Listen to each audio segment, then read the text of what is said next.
Today, we will explain points 13 and 14 of fascism. But first, we need to understand what is fascism. Fascism is a form of radical authoritarian nationalism that came to prominence in early 20th century Europe.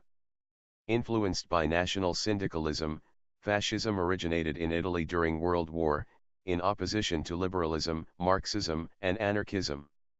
Now we will talk about points 13 and 14. 13. Fascism is based upon a selective populism, a qualitative populism, one might say.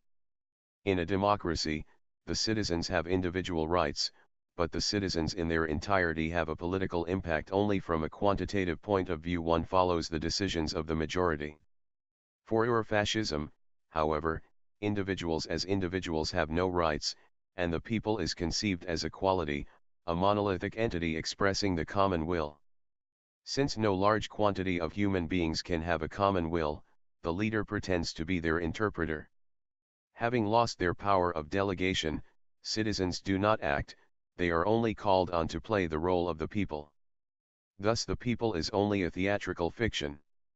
There is in our future a TV or internet populism, in which the emotional response of a selected group of citizens can be presented and accepted as the voice of the people. Because of its qualitative populism, fascism must be against rotten parliamentary governments. Wherever a politician casts doubt on the legitimacy of a parliament because it no longer represents the voice of the people, we can smell fascism. 14. Fascism speaks newspeak.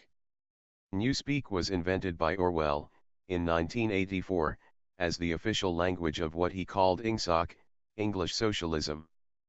But elements of fascism are common to different forms of dictatorship.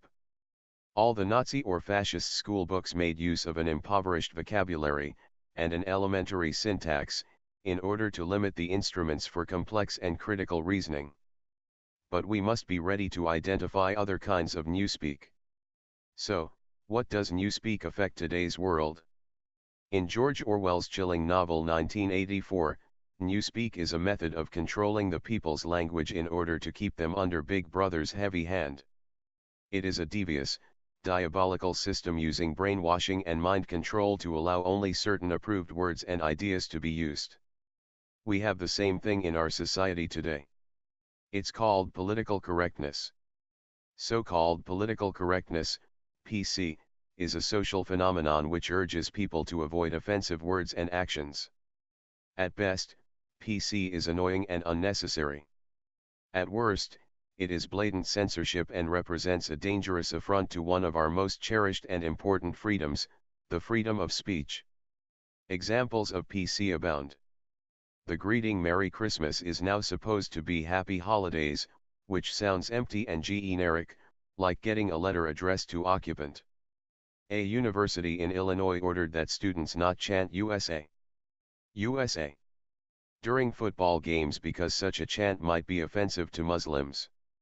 Newscasters on ABC were told not to wear American flag pins because they might offend some viewers. And the list goes on. This whole concept of PC should be resisted for at least two reasons.